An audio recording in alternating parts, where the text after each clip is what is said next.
que desejam se tornar acadêmicos para ser nomeado num posto na universidade, então vou me focar nesses. Esse, por exemplo, realiza pesquisa altamente rigorosa, que isso é aplicável aos alunos com certeza. Busca continuamente desenvolver e ampliar a sua competência metodológica. Também acredito que isso se aplique. E esse continuamente faz a pesquisa e análise em profundidade dos dados. Essas não são as únicas características da pesquisa ampliada aqui. Um bom pesquisador de início de carreira que ainda está fazendo o seu doutorado ou mestrado ou que já está fazendo um pós-doutorado pode buscar para incorporar na sua prática de pesquisa. Mas como eu tenho um tempo limitado disponível hoje, por isso ser uma palestra de encerramento e não uma oficina de meio-dia, eu vou me limitar a ver como vocês podem, enquanto pesquisadores iniciais, podem se manifestar nessas três características de pesquisadores entendidos e evitar o equivalente limitado aqui. O destaque vermelho mostra as características de pesquisa limitada que vocês devem tentar evitar e o destaque em verde mostra aquela que vocês devem tentar desenvolver. E o que estamos falando nesse caso é pesquisa e desenvolvimento. O seu desenvolvimento é enquanto pesquisadores e para mim o desenvolvimento envolve ir ao longo desse contínuo. Ao prestar atenção a essas três características, vocês vão se encontrar gradualmente se movimentando nesse contínuo da esquerda para a direita, chegando cada vez mais perto do extremo da pesquisa estendida. Para mim, ninguém nunca chega nesse final, porque sempre há mais que o pesquisador, independentemente de quanto experiente ele ou ela for, existe mais que ele pode fazer para continuar no seu caminho em direção àquela parte do contínuo, porém nunca esperando chegar até lá totalmente. É um pouco como o pote de ouro no final do arco-íris que você nunca chega, mesmo que encontre, porque a pesquisa e o desenvolvimento é uma jornada que dura toda a sua carreira. Então vamos dar uma olhada nas três características estendidas que eu vou estar focando hoje. Portanto, focando nesses três que estão destacados em verde, vamos isolá-los do restante das características aqui. Agora, não sei se vocês perceberam ou não, mas esses são sobre uma coisa abrangente, o rigor. E isso vai ser o meu assunto para o restante da minha palestra, como incorporar o rigor na sua pesquisa. Eu gostaria de começar com um pequeno exercício, e aqui, Pedro, se você consegue me ouvir, eu talvez peça que você possa descobrir que tipo de resposta o meu público está me dando, se for possível. O que eu vou fazer? Eu vou mostrar para vocês 4 vinhetas bem curtinhas ou pequenas situações. E eu gostaria que vocês pensassem sobre qual dessas 4, e pode ser mais de uma, na sua opinião, é um exemplo de desenvolvimento profissional. A primeira. Um professor participa num workshop de meio-dia sobre questões de gênero. Isso, na sua opinião, é um exemplo de desenvolvimento profissional? E se você achar que é, Pedro, o que deveríamos pedir para o público fazer? Levantar a mão, alguma coisa assim? Eu acredito que eu estou monitorando o chat, então se as pessoas puderem escrever sim ou não no chat. Sim, só para me dar uma visão geral. Não quero, além dos números, eu só gostaria, a maioria deles, alguns deles, a metade. O segundo, que seria um médico, o generalista, lê um artigo no Lancet, que é uma publicação técnica para médicos, sobre aconselhamento de luto, e ela muda essa abordagem que ela tinha para pacientes que estão enfrentando essa questão. Então, esse é um exemplo de desenvolvimento profissional. E o terceiro, um jogador de futebol profissional lê o tweet de um jogador de tênis profissional famoso e vê o quanto melhor está escrito, como um impacto no seu próprio tweet em relação à mesma questão. Isso é um exemplo de desenvolvimento profissional. E aqui vai o último. Um professor participa num workshop em questões de gênero, portanto, igual ao primeiro até aqui, e descobre que está expandindo as suas perspectivas sobre os papéis tradicionais dos gêneros. Portanto, não acredito que vamos ter respostas do público. Portanto, eu vou dizer para vocês o que aconteceu quando eu fiz esse exercício numa outra palestra que eu fiz há cerca de 3 ou 4 semanas. Eu usei esse exercício bastante, faço algo semelhante a esse em quase toda palestra que faço e, sem exceção, nós temos variações em termos do que as pessoas acreditam sejam exemplos de desenvolvimento profissional. Jamais todos concordam em quais desses ou quantos desses representam o desenvolvimento profissional. E esse é o ponto. A variabilidade em termos de como as pessoas interpretam, conceitualizam e identificam o desenvolvimento profissional. Então, se eu estivesse com vocês na sala aqui, eu pediria que vocês levantassem as mãos e votassem nisso, e posso garantir para você que, sem exceções, haveria números variados concordando com cada uma dessas quatro, com duas ou três dessas quatro exemplos de desenvolvimento profissional. Portanto, o que esse exercício sobre desenvolvimento profissional tem a ver com o rigor na pesquisa? Bem, vamos dar uma olhada em primeiro lugar no que eu quero dizer com rigor. A pesquisa que qualquer um de nós faz, acadêmicos sênior, bem como pesquisadores em início de carreira como vocês, são julgados pelo seu rigor. A sua dissertação de mestrado vai ser julgada por seu rigor, a sua tese será julgada por seu rigor. E enquanto, segundo ponto aqui, e como ele indica, o rigor não é apenas a coleta de dados e da análise, se refere também à discussão, argumentação e argumentos. E isso é especialmente importante se você tem intenção de pesquisar as descobertas da sua pesquisa, porque qualquer artigo que você escrever vai ter que incluir algum tipo de discussão, argumentação de conceitos.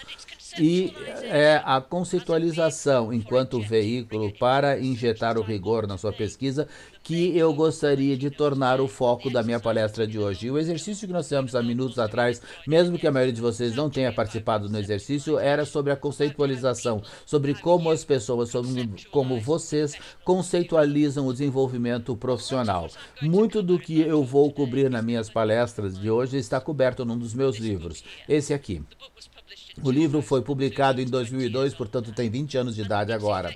E efetivamente é um manual para o desenvolvimento de habilidades de pesquisa qualitativa. E existem muitas maneiras de injetar rigor na sua pesquisa. O livro se chama Reflective Practice in Educational Research. Se você quer seguir alguma das ideias que eu vou estar mencionando hoje, simplesmente tire esse livro na biblioteca, deve estar na biblioteca da universidade, se não, alguém também possa encomendá-lo para você e você dê uma olhada nele.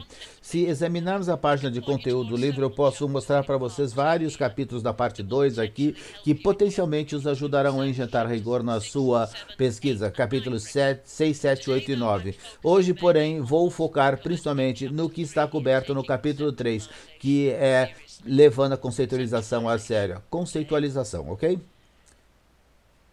Muito bem, então injetar rigor na sua pesquisa através da conceitualização. O que você precisa saber, é claro, é como as pessoas interpretam e conceitualizam um termo ou um conceito, sempre é diferente. Isso seria evidente quando eu pedi que você identificasse o que vocês consideravam como sendo exemplos de desenvolvimento profissional, porque eu sei muito bem que se tivessem levantado suas mãos ou indicado na função de chat, haveria uma grande variação nesses termos. E enquanto vocês, enquanto grupo, conceitualizam e interpretam o conceito, e isso não é um conceito muito esotérico. O que isso deveria te dizer é que não é possível presumir, não é possível assumir que todos vão compartilhar a sua conceitualização dos termos-chave que estão presentes na sua pesquisa. Há pessoas que lerem a sua pesquisa, seu examinador, se você for um aluno, e se você já estiver publicando a sua pesquisa, os leitores dos seus trabalhos podem ter uma conceitualização diferente da sua e, portanto, os participantes da sua pesquisa também podem ter. E a sua conceitualização de um termo-chave que você usa na sua pesquisa, é claro, pode ser diferente da de outras pessoas. E em termos de rigor, o que nós estamos falando aqui é algo que chamamos de validade do construto. A validade do construto é uma questão chave dentro do rigor da pesquisa. Vou mostrar um extrato rápido de um livro de crianças famoso, o Através do Espelho, de Lewis Carroll, que é a sequência de Alice no País das Maravilhas, caso algum de vocês já tenha lido isso. Nesse extrato rápido que eu vou mostrar para vocês, nós vemos Alice tendo uma conversa com Humpty Dumpty, que é um ovo. Sim, um ovo. E este é o extrato do livro. Existe glória para você, disse Humpty Dumpty. Esse é o Humpty Dumpty aqui. existe glória para você. Não sei o que você quer dizer por glória, disse Alice. Humpty Dumpty sorriu com contenção e disse, você não sabe até eu te dizer. Eu quis dizer que existe um argumento bom para você, mas glória não quer dizer um argumento rápido para você, Alice objetou. Quando eu uso uma palavra, Humpty Dumpty disse de uma maneira cheia de derisão, quer dizer aquilo que eu quero que ela diga, nem mais nem menos. Aqui, então, está um exemplo de duas pessoas. Bem, obviamente, um deles não é uma pessoa, é um ovo, mas estão conversando e Humpty Dumpty está indicando que as pessoas não necessariamente têm uma interpretação comum ou uma conceitualização comum para um termo específico. O que ele está dizendo que é glória, é claro, não é a maneira que a maioria das pessoas interpretaria a glória, mas Humpty Dumpty é muito raro na sua interpretação. É uma ilustração de quanto a conceitualização das pessoas pode ser variável para qualquer coisa. E essa conversa fictícia ilustra o que pode acontecer quando a validade do construto está faltando na pesquisa. As pessoas falam sem se entender, não estão na mesma forma de onda. Então vamos dar uma olhada no que se chama de validade de construto. Então, a validade do construto envolve a aceitação conceitual de termos específicos. E a validade do construto é ameaçada quando pesquisadores e participantes da pesquisa não compartilham a mesma interpretação ou o mesmo entendimento de construtos chaves. A validade do construto é ameaçada quando duas partes estão se comunicando sem se entender. E a validade do construto pode ter um impacto se estiver faltando certas coisas no processo de coleta de dados, análise de dados e disseminação. Esses são os pontos-chave em relação à validade do construto. No meu livro, capítulo 3, eu ofereço um guia passo a passo sobre como perseguir a validade do construto na sua pesquisa. E eu vou agora tentar passar para você um pouco dessa orientação dentro do que eu tiver de tempo.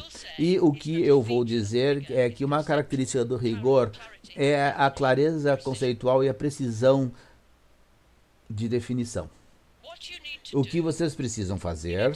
Vocês precisam saber, entender e praticar o processo de buscar a validade do construto na sua pesquisa. Agora, esse processo de buscar a validade do construto tem 4 elementos. Esses são os 4 elementos aqui. Identificação dos conceitos-chave, conceitualização e classificação do construto, comunicação e disseminação do conceito. Esse, em esquema, é o processo através do qual você, enquanto pesquisador, pode tentar incorporar mais validade do construto na sua pesquisa. No meu livro, que eu mostrei mais cedo, eu entro em um pouco de detalhes sobre isso. Então, vocês talvez queiram ler meu livro, especialmente o capítulo 3, para se lembrarem depois dessa palestra. Então, o que eu vou fazer? Vou falar sobre esses hoje. Esses 4 elementos aqui. Mas os últimos 2 não vão levar muito tempo, levam só alguns momentos. Mas o que eu vou ter mais para falar a respeito é o segundo, que é a conceitualização, aqui. E os primeiros 2 desses elementos são, de longe, os mais importantes para vocês, enquanto alunos de mestrado e doutorado, para entender. Então, eu devo agora pegar cada um desses elementos, em sua vez, começando com o primeiro, identificação de construtos-chave para clarificação. A conceitualização é o processo através do qual nós desenvolvemos conceitos. É o processo de ligar significado às palavras e também é o produto de ter como fazer isso. Então, a sua conceitualização de leite é o significado de leite que você formulou. O que você precisa fazer é identificar o que você considera como sendo o construto-chave dentro da sua pesquisa. Portanto, se você estiver estudando, digamos, causas de desafeto dos alunos, está claro qual conceito é o mais passível de interpretação diferente por pessoas diferentes. Você precisa decidir quais desses precisam de especificação, esclarecimento, qual desses construtos, quais conceitos que eu estou trabalhando na minha pesquisa são potencialmente os mais ambíguos. Ambíguos quer dizer que tenham 2 significados diferentes. Não quer dizer que seja pouco claro, quer dizer que tem 2 significados diferentes. Quais conceitos são suscetíveis a serem interpretados de forma diferente por pessoas diferentes? Quanto mais nebuloso o conceito, mais provável é que precise ser esclarecido. enquanto que conceitos de objetos tangíveis são menos suscetíveis a terem múltiplas interpretações do que os conceitos intangíveis. Então, voltando ao exemplo, se você estiver estudando causas de desafeto estudantil, então está claro que o conceito aí que você precisa explicar mais plenamente é o desafeto. O que é que você quer dizer com desafeto? Porque é esse que tem a maior probabilidade de ser interpretado diferentemente por diferentes pessoas. Agora eu vou passar para o segundo dos dois elementos no processo de buscar a validade do construto que eu vou estar falando sobre hoje. Mais uma vez, aqui, só para lembrar para vocês, está a lista dos 4. E este é o elemento que eu vou abordar agora. Então, para buscar a conceitualização e esclarecimento do construto, o que você tem que fazer é o seguinte: você tem que examinar os seus conceitos-chave selecionados na sua pesquisa. Qual é o conceito principal, quais são os principais conceitos sobre os quais eu estou trabalhando. E você decide como você interpreta ou define eles. E o que eu quero dizer exatamente, seja lá com o que eu quero que seja o meu conceito principal. Não é simplesmente suficiente saber o que você quer dizer por alguma coisa, você tem que ter condições de comunicar esse significado para outras pessoas. E aí você precisa formular interpretações conceituais ou definições dos seus conceitos chaves. Em outras palavras, você visa alcançar o que eu chamo de precisão de definição, ou seja, ser preciso sobre a maneira com que você define as coisas. Por precisão de definição, eu quero dizer definir para poder comunicar para outras pessoas o que você quer dizer quando você diz e escreve uma palavra ou palavras. A conceitualização, da maneira com que vocês entendem isso para vocês mesmos, definir envolve articular essa conceitualização de uma maneira que passe essa informação para outros. Portanto, como é que você lida com definir alguma coisa? Bem, existem tipos diferentes de definição que você pode ter. Vamos passar um pouco de tempo examinando quais são essas. Primeiro, você pode ter uma definição estipulativa. Agora, o que é uma definição estipulativa? Você reconheceria uma se visse uma? Uma definição estipulativa estipula em termos precisos e sem ambiguidade o que você quer dizer quando usa uma determinada palavra. Outro tipo de definição é uma definição extensiva, e é aqui que a palavra é definida indicando o objeto para o qual ela se refere exclusivamente. Por exemplo, ao definir educação, você talvez indique atividades específicas ou o que acontece em determinadas escolas. Portanto, você reconheceria uma definição estipulativa se visse uma? Vamos ver um outro exercício agora. Eu vou mostrar para vocês definições de uma cadeira e quero que vocês considerem qual dessas é uma definição estipulativa de uma cadeira. Mais uma vez, vou pedir que, se vocês decidirem qual é, e eu espero dessa vez ter algumas pessoas votando na sala de chat indicando. Tenham coragem, não se preocupem com o que as pessoas vão pensar a respeito de vocês. A primeira: uma cadeira é um item de mobiliário cuja intenção é sentar. Isso é uma definição estipulativa de uma cadeira. Segunda: uma cadeira é um assento. Isso é uma definição estipulativa de uma cadeira? Terceiro: uma cadeira tem 4 pernas, um assento e um encosto e algumas vezes é forrada. Normalmente é feita de plástico ou madeira, mas outros materiais podem ser usados. Uma cadeira tem a intenção de deixar as pessoas sentarem. A cadeira é um item de mobiliário que as pessoas podem se sentar. Então agora nós temos 5 opções. Pedro, alguém vai indicar qual número, 1, 2, 3, 4 ou 5, quais números vocês acreditam que sejam definições estipulativas de uma cadeira? Eu convido a todos vocês que usem a sala de chat para colocar somente um número, ou 2, 1, 2, 3, 4 ou 5, ou vários números, ou todos os números, se você achar que todos são definições estipulativas de uma cadeira. Estamos recebendo alguma resposta dessa vez, Pedro?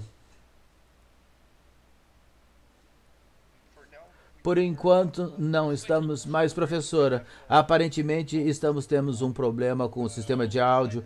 Nós decidimos que vamos continuar, estamos gravando isso e no cenário de pior caso, vamos simplesmente passar essa informação para as pessoas depois do seminário, para as pessoas que não falam inglês possam aproveitar mas eu acredito que esse seja o motivo pelo qual nós não estamos recebendo resposta. Ah, eu achei que era raro mesmo, porque normalmente pelo menos algumas pessoas gostam de contribuir. De qualquer maneira, não faz diferença. Eu vou continuar então. Existem 5 opções ali. Eu presumo, eu vou perguntar para você, Pedro, só para colocar você na encruzilhada. Qual delas você acredita que seja uma definição estipulativa de uma cadeira? Você tem uma opinião?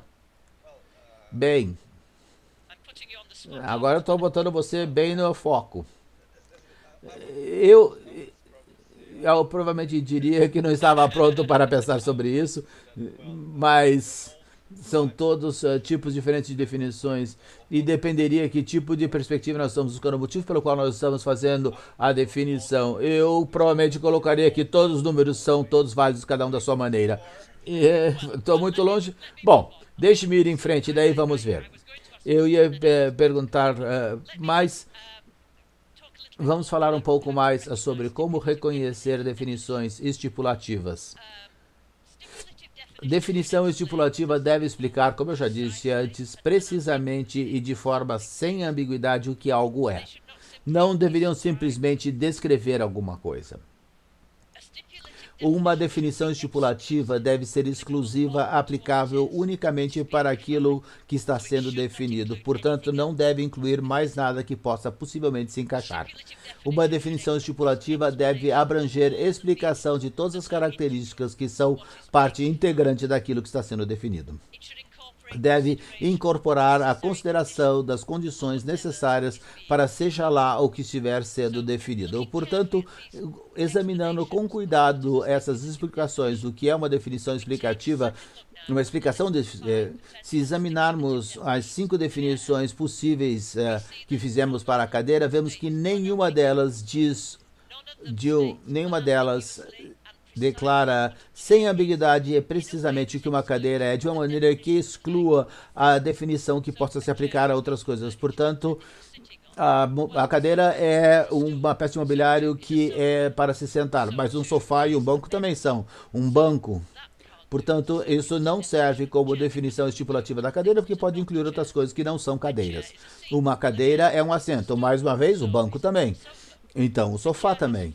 A cadeira tem 4 pernas, um assento e um encosto, algumas vezes é forrada, normalmente feito de madeira ou plástico e outros materiais que podem ser utilizados. Isso, na realidade, não nos diz o que é a cadeira, simplesmente descreve a cadeira.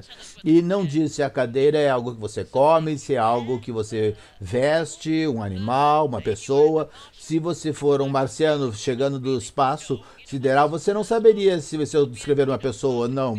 Parte disso pode ser um cavalo, tem 4 pernas, um assento, um encosto, pode ser um cavalo. A cadeira é para as pessoas sentarem, e muitas outras coisas também são. Bancos em aviões, cadeiras em trens, bancos, banquetas, muitas coisas servem para as pessoas sentar. Portanto, mais uma vez, não é uma definição estipulativa de uma cadeira. Uma cadeira é um item de mobiliário que as pessoas podem sentar. Novamente, se aplica a muitas coisas.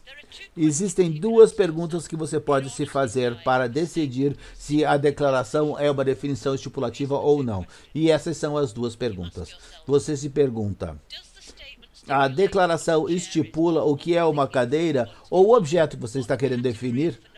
Que categoria de fenômeno se encaixa? Se é uma cadeira, por exemplo, é um artigo de vestuário, um animal, um item de alimento, ou seja lá o que for. A segunda pergunta é essa: a declaração poderia ser aplicável a qualquer coisa outra que não fosse uma cadeira, ou seja, a palavra cadeira na declaração ser substituída com qualquer outra palavra e a declaração ainda faria total sentido? Para ser uma definição estipulativa, a resposta para a primeira pergunta aqui deve ser sim. E a resposta para a segunda pergunta deve ser não. E você pode aplicar essas perguntas para definições de qualquer conceito, é claro, não somente cadeiras. E essa é a minha tentativa de uma definição estipulativa de uma cadeira. Estou ouvindo alguma coisa. Isso é bom. Desculpe, professora. Nós mandamos o link Zoom para as pessoas que entendem inglês. Elas estão simplesmente estar presentes conosco. Então eu vou estar mutando agora os microfones. Tá, não tem problema. Isso é ótimo. Muito bem. Assim nós podemos ter mais interações. Isso sim, com certeza. Definição estipulativa de uma cadeira. Essa é a minha tentativa. A cadeira é um item de mobília, isso te diz exatamente que categoria de fenômeno é um item de mobiliário, não é uma peça de vestuário, não é animal, não é pessoa, com um encosto, e isso separa de uma banqueta, e é projetado para sentar uma pessoa por vez. Isso separa ele de um sofá que pode receber 2, 3 ou 4 pessoas a cada vez. O que isso talvez defina? Então, nós temos algumas pessoas que talvez queiram participar aqui. O X é a palavra que está faltando aqui, influenciando o pensamento, valores e emoções de seguidores, ao invés de administração trabalhando dentro dos resultados como meios de influenciamento. Arguivelmente, é um elemento potencialmente valioso em fazer as organizações funcionarem. O que é esse X? Alguém tem uma ideia do que seria esse X? O que é que está sendo definido aqui? Existe uma palavra que está faltando aqui. Vendo essas definições, alguém tem uma ideia do que poderia ser? Temos alguma oferta? Não temos nenhuma resposta. Tá, tudo bem. Eu peguei isso de um trabalho que foi publicado, e a palavra que está faltando aqui é liderança. Liderança influencia o pensamento, valores e emoções dos seguidores, blá blá blá. Então, isso é a palavra que está faltando. Esse não é trabalho meu, é de outra pessoa.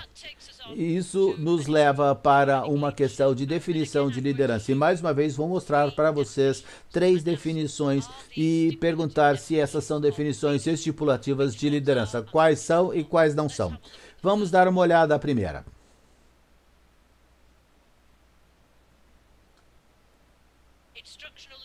Liderança instrucional é sobre o currículo, instrução e a qualidade da instrução entregue com professores e alunos no centro. Isso está escrito em inglês norte-americano. O segundo, instrucional, tem diretores no esforço direto de melhorar o aprendizado para todos os alunos.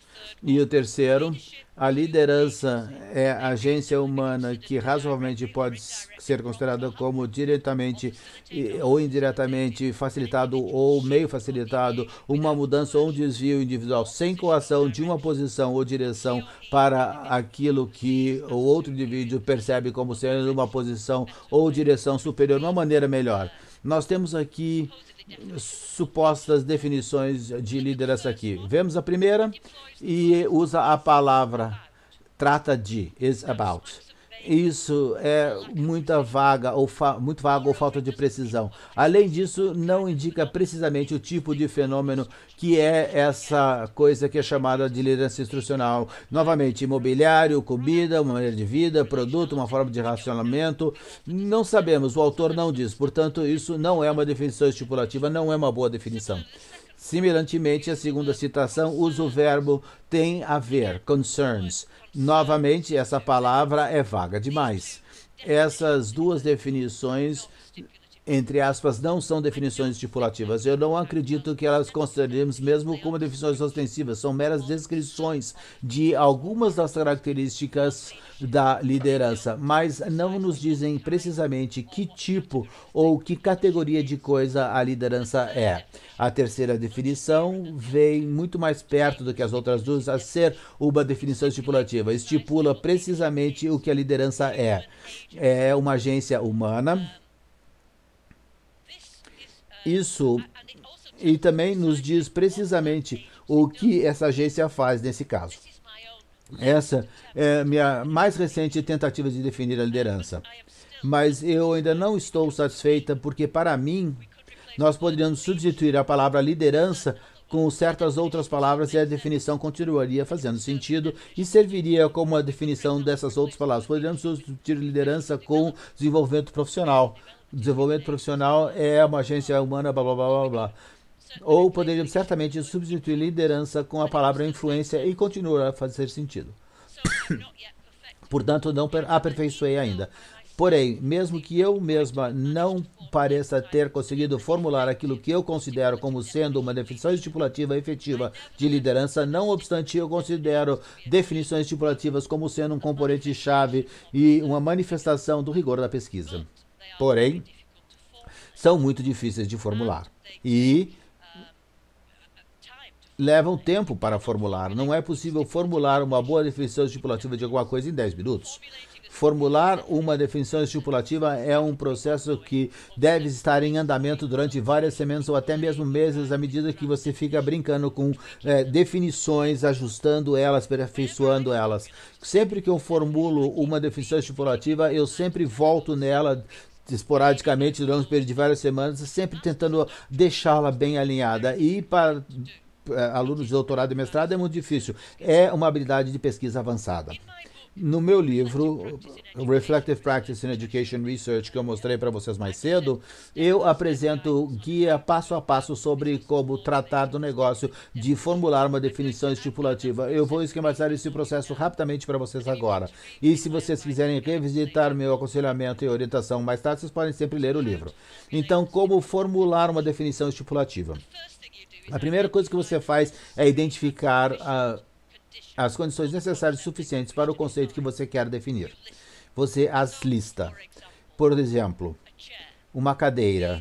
Essas são as coisas que você pode colocar como uma lista inicial das condições necessárias e suficientes para uma cadeira. Bem, tem que ter 4 pernas, tem que ter um assento, tem que ser feito de madeira, tem que ser usada para sentar. Muito bem, essa poderia ser a sua lista inicial. E é um exercício de brainstorming. Você lista qualquer coisa que você ache que possa ser uma condição necessária e suficiente para o conceito e depois você fica voltando na sua lista e refinando ela. Então vamos pegar a cadeira de novo, mais uma vez. O que deve ter? Agora podemos ver as cadeiras que estão na nossa casa, no nosso escritório. E quando nós olhamos para essa lista aqui, nós podemos pensar, tá, bem, eu tenho uma cadeira aqui e ela desvia dessa lista. Não tem um assento forrado, por exemplo, ou talvez seja feita de plástico ao invés de madeira. Portanto, nós temos que revisar a nossa lista inicial para podermos acomodar a ampla gama de tipos de cadeiras que conhecemos ou que podemos imaginar. Portanto, a nossa lista de condições necessárias e suficientes tem que ser ajustada e fica com essa aparência. Nós nos livramos desses dois, porque temos condições de exemplos de cadeiras que não têm essas coisas. Mas depois, é claro, nós talvez olhamos novamente em volta na sala, ou imaginar ou lembrar algo que nós vimos ou visitamos e pensamos numa banqueta com 4 pernas. E, portanto, nós consideramos a nossa lista daquilo que nós achamos que eram condições necessárias e suficientes para a cadeira e vemos que essa pode se aplicar também a uma banqueta. Então, para distinguir uma cadeira de uma banqueta, podemos pensar, bem, a cadeira tem um encosto, mas a banqueta não. Então, nós talvez tenhamos mais uma condição necessária e suficiente para ser acrescentada à nossa lista. Tem um encosto. Mas depois podemos lembrar de um banco ou algumas vezes o que é chamado de um sofá. Isso que nós chamamos de um sofá em inglês.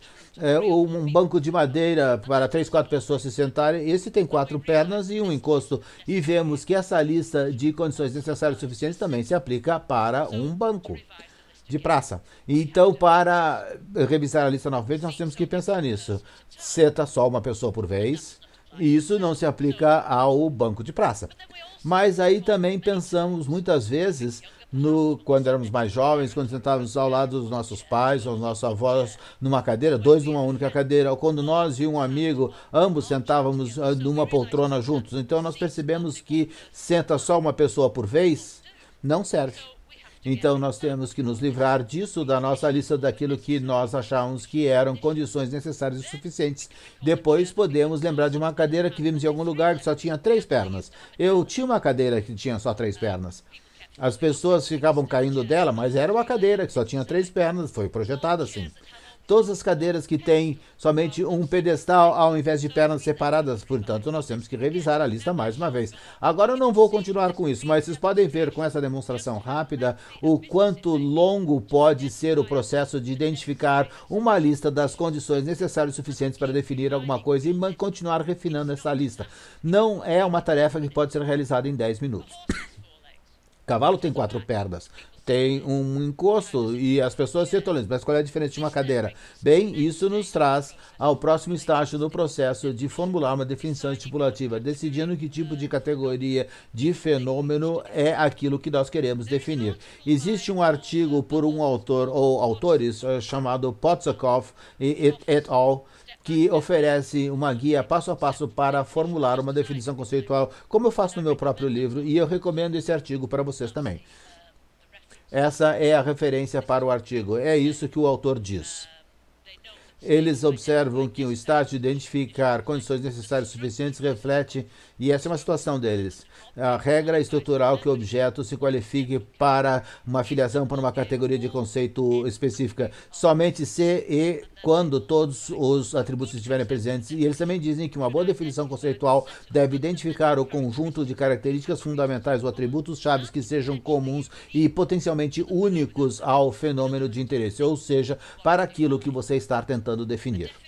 E uma definição deve ter validade discriminante. O que eles querem dizer com validade discriminante? É que se aplica a um conceito exclusivamente. Não pode se aplicar a mais de um. Portanto, eu recomendo que, se vocês estiverem interessados em formular definições, deem uma olhada nesse trabalho também. É importante, como eu acabei de dizer, decidir o tipo de coisa que o conceito em questão está cobrindo. No caso de cadeiras e cavalos é diferente. A cadeira é uma peça de mobiliário, um item de mobília, e o cavalo é um animal. Então é relativamente fácil para concretos conceitos, mas para os abstratos pode ser muito difícil você decidir que tipo de coisa o conceito que nós estamos definindo é. Se é um processo ou um produto, por exemplo. É um sentimento ou é um estado de espírito? É uma atitude ou uma perspectiva?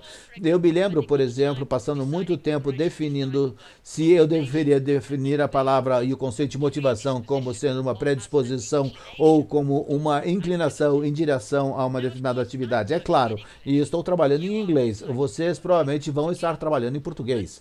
E muito depende de o quanto o vocabulário do idioma com o qual você está trabalhando é amplo. O francês, por exemplo, tem somente metade do número de palavras que o inglês tem. Então, existem alguns conceitos abstratos em inglês para o qual não há palavra equivalente, ou mesmo conceito equivalente em francês. Talvez seja a mesma coisa para o português. Eu não tenho a menor ideia, eu não falo português. Mas uma vez que você finalize a sua lista de condições necessárias e suficientes para o conceito, você tem que apresentar todas elas na forma de uma declaração que vai ser uma definição. Vou mostrar para vocês um exemplo de um conceito abstrato, e esse conceito é punição. Primeiro, eu vou usar o trabalho do filósofo Flew, que estava escrevendo há quase 70 anos atrás, 1954, ele diz que a condição necessária e suficiente para a punição é que tem que ser desagradável, tem que ser por uma ofensa ou uma suposta ofensa, tem que ser de um ofensor ou um suposto ofensor, tem que ser realizado intencionalmente e não acidentalmente, e deve ser realizado por aqueles que têm a autoridade para fazê-lo. Portanto, essas são 5 condições necessárias e suficientes que vamos utilizar de acordo com o Flew. Muito bem. Então, quando nós temos a nossa lista de condições necessárias e suficientes, tudo que nós temos que fazer quando estamos satisfeitos que nós temos uma lista completa, depois de várias semanas de brincar com ela e ajustá-la, nós simplesmente temos que convertê-la numa frase que se torna definição. E existem várias maneiras de fazer isso, mas tem que incluir todas essas coisas. Então, aqui vai uma variação em específico. Punição pode ser definido como sendo uma ação deliberada, e aí você tem o deliberado como sendo intencional, realizado por alguém em autoridade, aí nós estamos com a lado da autoridade já mencionado para poder realizar, que causa uma situação desagradável, tem que ser desagradável, para um ofensor suposto, que são esses dois aqui, por uma ofensa ou uma ofensa suposta. Isso cobriu todos esses aspectos nessa definição. Você não precisava colocá-los nessa ordem, mas essas 5 coisas tinham que estar cobertas e presentes na frase para que ela se tornasse uma definição estipulativa. Percebam o quanto é precisa a redação dessa definição. Isso é porque tem que refletir a precisão das condições necessárias e suficientes. Em inglês, a palavra ou é muito importante nessa definição, porque ela passa a alternativa diferente de circunstâncias ou situações distintas que podem contar como punição. Portanto, é importante escolher cada palavra da definição com muito cuidado. E nas minhas revisões, as minhas próprias definições invariavelmente envolveram a minha rejeição de uma ou mais palavras por outras, que eu acho que passa melhor o significado que eu estou tentando passar. Na minha definição de uma cadeira, por exemplo, uma cadeira é um de mobília com um encosto que uma pessoa pode sentar por vez. As palavras projetada para são definitivamente escolhidas deliberadamente para incorporar o reconhecimento que, apesar de uma ou mais pessoas, ela se corrige, mais de uma pessoa possa simultaneamente sentar na cadeira, não está consistente com uma das características de projeto chave da cadeira. Foi projetada com a intenção de sentar apenas uma pessoa. Se eu tivesse usado a palavra se sentar, se eu dissesse que a cadeira é um item de mobília com um encosto que senta uma pessoa por vez, a definição estaria falha, porque mais de uma pessoa pode sentar, duas ou três podem sentar por vez, como nós sabemos. Então, a precisão das palavras escolhidas para uso é importante. A definição em inglês, como does, may, could e assim por diante, tem que ser feita com muito cuidado, e vocês vão ter que aplicar um cuidado equivalente às palavras específicas equivalentes em português, que variam sutilmente nas suas definições, a maneira com que os verbos são utilizados, o tempo verbal e os termos qualificadores, que são adjetivos, seja lá o que forem, é especificamente importante. Por exemplo, e mais uma vez estou trabalhando em inglês, se você escrever pode sentar, poderia sentar, tem a intenção de sentar, ou pode ser considerada como assentando, dependendo do que você escolher, precisa ser com muita consideração cuidadosa se a definição é encaixar com o significado preciso que você quer passar. Mais uma vez, você tem que aplicar consideração equivalente para o uso de tempos verbais no idioma português. Mais uma vez, voltando à questão de qual categoria de fenômeno, que tipo de coisa é o conceito que você está definindo. Vocês vão encontrar que a parte mais difícil de formular uma definição estipulativa é a parte inicial dela, onde você tem que declarar de saída o que é o objeto, a coisa. E, mais uma vez, vou dar um exemplo no idioma inglês, eu espero que isso se traduza bem para o português. Mas, para começar a sua definição, por exemplo, a sua definição usando inglês tem que começar com a palavra alguma coisa, a, ou é um, ou é o, ou a palavra que você comece com aquilo que você está definindo. Por exemplo, persuasão ou liderança é um ou é uma. Você tem que fornecer a palavra que está faltando. Mais uma vez, veja a definição de punição. Muito bem. Punição é um, e começa com e depois se diz o que é uma ação deliberada. Está ali o verbo, está ali o adjetivo qualificado, o substantivo, o adjetivo qualificador, a ação. Você tem o verbo ser e seguido por um nome, por um substantivo. Nesse caso, se você ver que a sua definição começa com um verbo diferente do verbo ser, que é o você tem que revisitá-la, porque tem uma maior chance de ser uma descrição do que uma definição. Por exemplo, aqui nós temos um exemplo. Só um minutinho, deixa eu só acabar de dizer o que eu estava dizendo.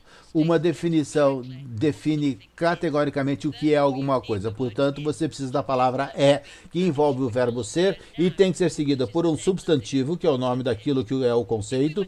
E se fôssemos escrever ou dizer que punição é desagradável, isso não seria uma definição, seria uma descrição de algumas das características, ou uma das características da punição. Então, o verbo ser é utilizado, mas não é seguido pelo substantivo chave definidor. Agora, o que é realmente útil saber é que esses estágios no processo de formular uma definição estipulativa também podem ser utilizados por vocês para fazer a crítica de uma definição existente. Você pode examinar, por exemplo, uma definição publicada para ver se inclui tudo aquilo que você considera como sendo condições necessárias e suficientes para aquilo que está sendo definido por aquela definição. E você pode criticá-la se não fizer isso. E se não for uma definição e uma descrição definição, você também pode criticar porque não estipula exatamente o que é o que o autor está tentando definir. E você pode criticar como a minha definição de liderança não aplica exclusivamente ao conceito que está sendo definido. E toda vez que você pode encontrar falhas como essas nas definições de outras pessoas, especialmente nas publicadas, você está incorporando o rigor no seu próprio trabalho. Desde, é claro, que a sua crítica seja inteligente, bem formulada, justificada e razoável. Tem que ser uma crítica acadêmica e não simplesmente uma crítica solta. Mas o meu ponto sobre a crítica das definições de outras pessoas é importante porque me leva a outro ponto que eu gostaria de enfatizar. Vocês não têm que reinventar a roda. Na realidade, é uma tolice fazer isso. Portanto, se vocês puderem encontrar uma definição perfeita do que é aquilo que é o foco principal da sua pesquisa, adote, use-a. Mas, ao adotá-la, examine outras definições que você rejeitou e coloque na sua dissertação o que é que nessas outras definições que o levou a rejeitá-la em nome daquilo que você está adotando. O que há de errado com eles e, do mesmo lado, o que é que você gosta sobre a definição que você está adotando. E uma boa dissertação de mestrado ou doutorado não diz simplesmente estou adotando uma definição de profissionalismo e depois vai em frente. Ao invés disso, dedica 3 ou 4 páginas para definir uma série de definições de profissões e explicar por que eles foram rejeitados e por que a definição foi adotada. O que é superior sobre a definição do Lopes, por exemplo. Eu dei a vocês as ferramentas para fazer isso no seu trabalho de mestrado e doutorado. E ao fazer isso, vocês vão estar injetando rigor no seu trabalho. Eu agora vou falar rapidamente sobre os outros 2 elementos do processo de buscar validade de construto na sua pesquisa, que eu identifiquei. Isso não vai levar muito tempo.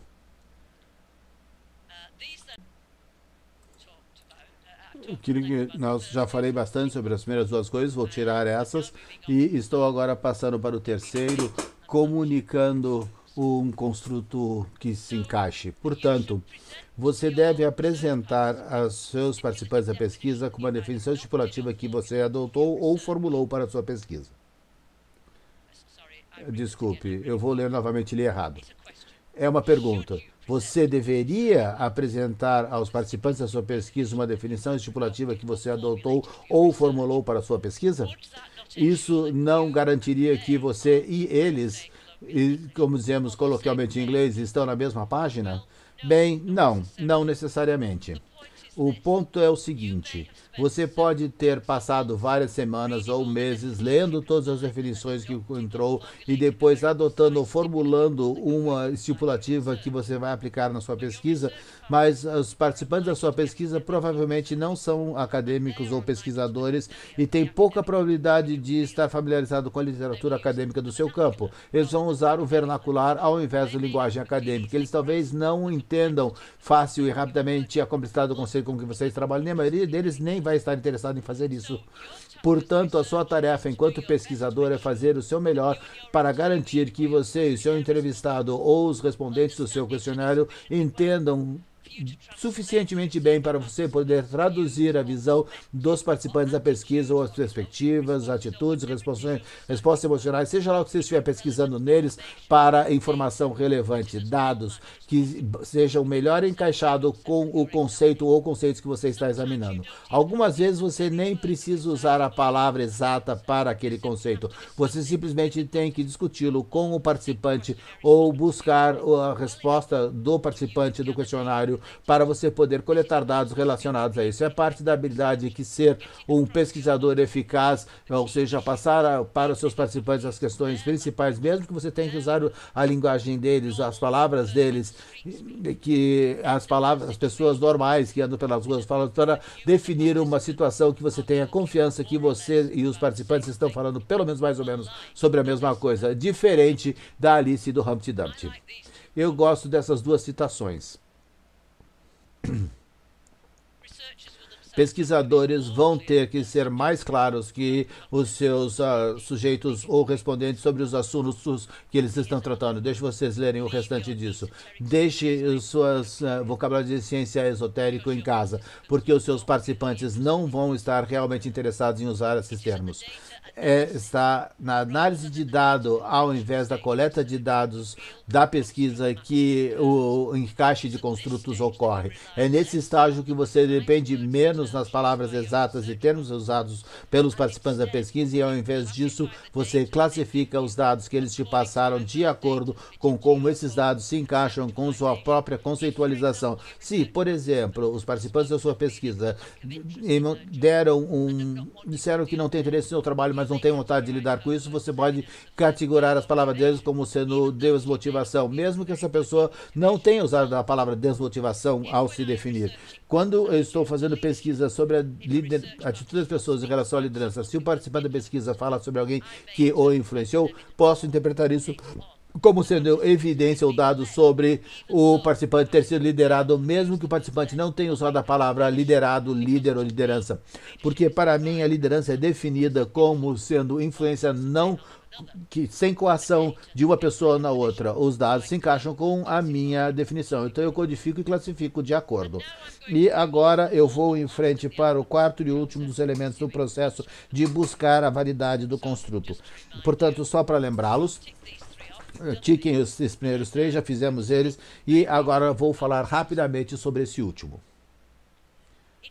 Não é apenas na comunicação com entendendo os participantes da sua pesquisa que a clareza conceitual é importante.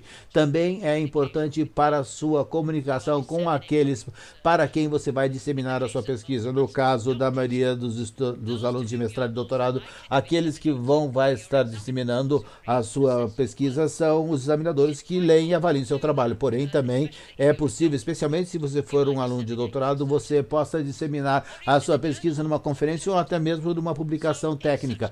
Portanto, nesse tipo de disseminação, você também tem que deixar muito claro como você define os seus termos-chave, os conceitos que são o seu foco.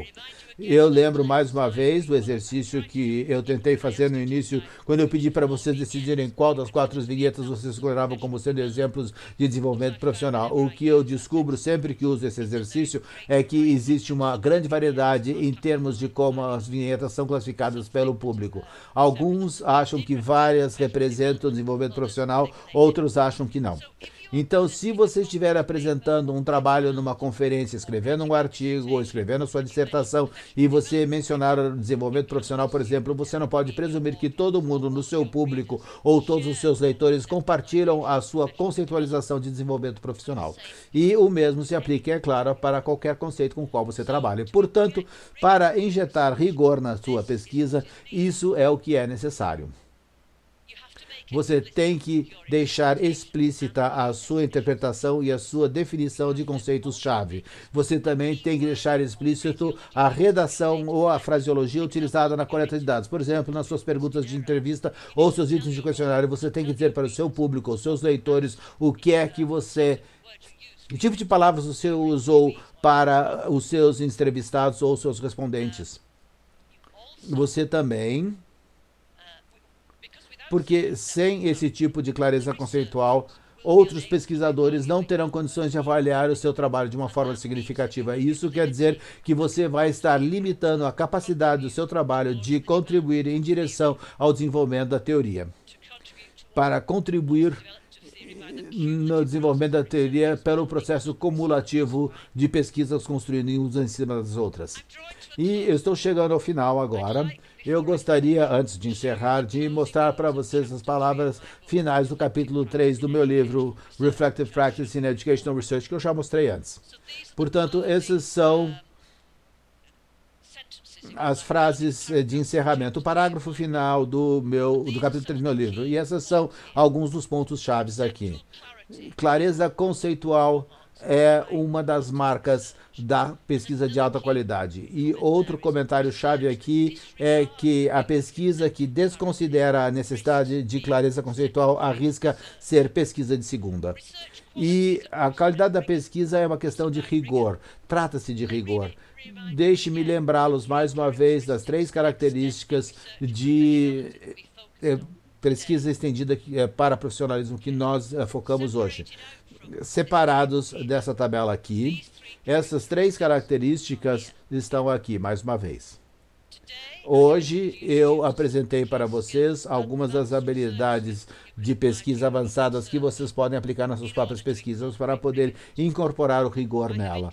Eu introduzi para vocês algumas maneiras específicas em que vocês podem desenvolver a sua competência metodológica aqui.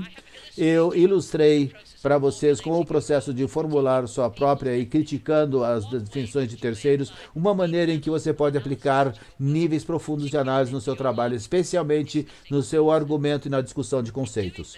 E ao fazer isso, eu espero que eu tenha ampliado a sua perspectiva sobre como fazer pesquisa e ser pesquisador. Acima de tudo, eu espero que eu tenha motivado vocês a trabalhar em direção a se desenvolverem e se tornarem pesquisadores ampliados. E vou encerrar lembrando vocês mais uma vez do título do meu livro ali, mas eu vou disponibilizar esses slides se alguém quiser.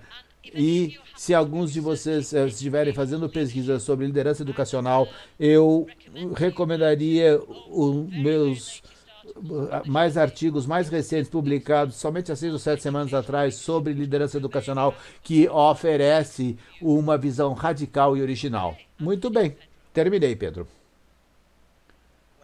Bem, professora Evans,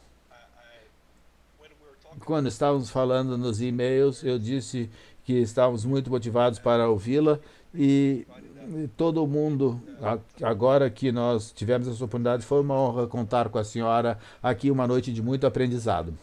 Eu acredito que se alguém quiser fazer alguma pergunta, por favor, sintam-se livres para escrever no chat. Mas Beatriz é uma aluna de doutorado cuja tese é baseada em tentar informação de pesquisa e ela me pediu para perguntar-lhe algo sobre um trabalho que ela leu. E ela perguntou: ler sobre o processo de treinamento de pesquisa, me parece que a literatura indica o desenvolvimento de competências comportamentais, individuais e de atitude. Dentro desse contexto, poderíamos dizer que o projeto como um todo, projetado até o estágio da execução e da redação dos relatórios, estão dentro desse aspecto? Não, de jeito nenhum, Beatriz. Eu diria que incorpora todos os três. Todos os três. Porque é claro que o componente intelectual é realmente muito importante em como você formula a sua conceitualização, formula as suas ideias e comunica-as. O componente atitudinal de fazer a pesquisa é absolutamente vital porque afeta coisas como a sua motivação e afeta como você sustém a motivação e, é claro, é muito difícil durante o projeto de pesquisa para sustentar essa motivação. Nós todos temos baixos períodos, digamos assim. Então, todos os 3 aspectos, todos os 3 componentes, na minha opinião, contribuem coletivamente para a realização de qualquer pesquisa, quer seja doutoral ou qualquer outro item de pesquisa. E ela pergunta se a senhora poderia nos dar alguns exemplos de atitudinal. A parte de atitude, os aspectos de atitude, bem, eu acabei de dar um no sentido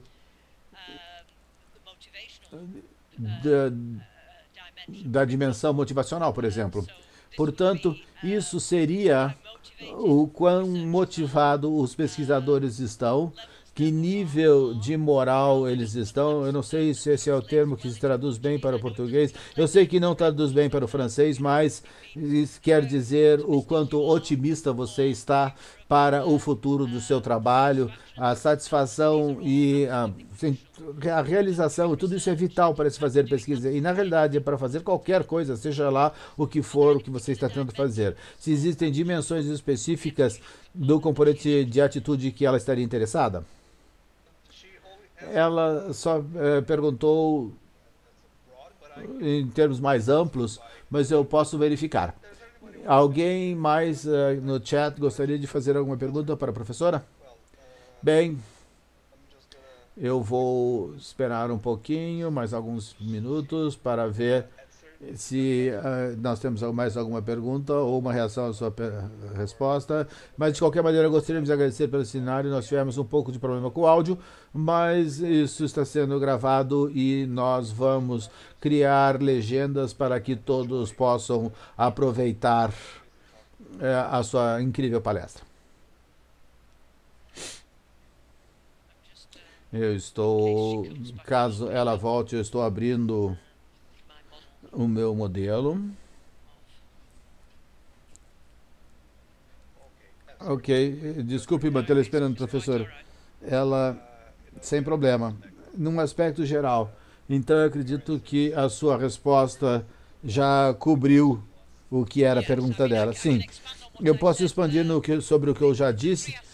As três dimensões do componente de atitude, cobre o de motivação, nós temos também a de avaliação, o que tem a ver com o que faz diferença para as pessoas, o que importa para os pesquisadores. Portanto, claramente, se é importante, você só quer ter seu diploma de doutorado, de mestrado, ou se é importante para você trabalhar em rede, fazer networking, outros pesquisadores de carreira, coisas desse tipo estariam cobertos aí. E a dimensão de percepção é o que você percebe, a sua percepção sobre a educação superior, fazendo pesquisa, se deve ser pesquisa aplicada, pesquisa pura, seja lá o que for. Existem muitas maneiras em que todos das 11 dimensões entram dentro desse processo de se fazer uma pesquisa, quer seja de nível doutoral ou qualquer outro nível. Enquanto estudante de psicologia, estou muito interessado nessa competência. O aspecto atitudinal é muito importante para mim. Bem, eu acredito que não temos mais perguntas, provavelmente em função dos problemas de áudio. Sim, com toda certeza, sim. Bem, mais uma vez eu gostaria de agradecê-la por sua participação. E foi uma honra ouvir a senhora e poder aprender consigo, como sempre. E se ninguém tiver mais nenhuma pergunta, vocês têm mais alguma coisa que gostaria de dizer, professora? Não, muito obrigado mais uma vez por me convidarem. Gostei muito de falar com vocês, mesmo que eu só conseguisse enxergar poucos de vocês na tela. Mas eu espero que as pessoas tenham a oportunidade de ouvir isso ou de ouvir a tradução para o português. E para dar uma olhada no meu livro, tudo que eu já disse, quase tudo que eu disse hoje aqui está coberto nesse livro de qualquer maneira. Portanto, isso entre muitos mais detalhes. Muitos alunos de doutorado e de mestrado e alunos do nível de formação estão achando que o livro é muito interessante e útil. Com certeza vamos traduzir, as pessoas vão dar acesso à palestra para que todos possam aprender com tudo que foi dito aqui hoje. E vou comprar esse livro para mim, eu tenho certeza, porque acredito que vai me ajudar muito. Excelente. Então, dentro desse cenário, professora Linda, mais uma vez, muito obrigado.